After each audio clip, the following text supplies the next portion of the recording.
The United States Air Force, in discharging its responsibility for the aerospace defense of the nation, is called upon to investigate reports of unidentified flying objects. Two Air Force officers have over the years been very closely associated with this activity. Lieutenant Colonel Lawrence Tacker was formerly the chief spokesman for the Air Force on the matter, and Major Hector Quintanilla is now the chief of Project Blue Book. Major Quintanilla, what are the objectives of Project Blue Book? The objectives of the program are twofold. They're the same as they have been since 1953 when the regulation was written. First of all, to try to determine if the UFO phenomena presents a threat to the security of the United States. And second, to determine if the UFO phenomena exhibits any technological advances which could be turned into research and development. What's the record so far? To date, we have over 10,000 cases at Wright-Patterson Air Force Base, of which 646 of these remain unidentified. That's not to say that we could not have identified more cases if we had gotten to the observer quickly and checked the local activity. The Air Force has been accused from time to time of hiding information about UFO. What do you have to say to that, Colonel Tacker? Well, these charges are absolutely untrue. Actually, the United States Air Force releases statistics on the UFO phenomena through the Department of Defense press desk periodically, and we've always honored accredited media when they want to investigate a given specific sighting. There's nothing to hide? There's nothing to hide at all. Is there anything in the files, either classified or unclassified, that would indicate that there may be extraterrestrial visitors over here? First of all, the project is completely unclassified.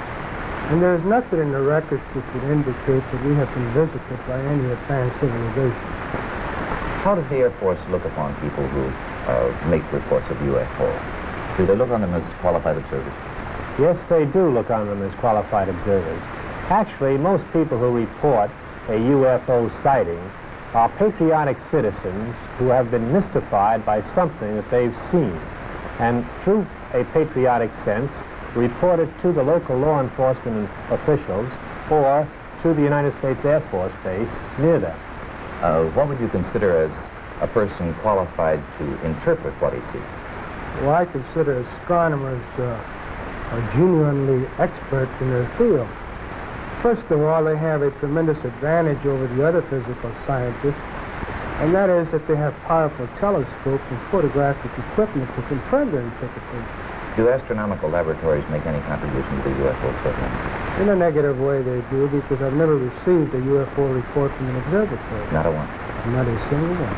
Well, how about the tracking and detection facilities that the Air Force itself has? How does this fit the program? Well, actually, to begin with, the United States Air Force is charged by an act of Congress with the air defense of the United States. And the North American Air Defense Command and the Air Defense Command have space tracking facilities which are constantly on the alert 24 hours a day. We're interested in anything that flies in our atmosphere.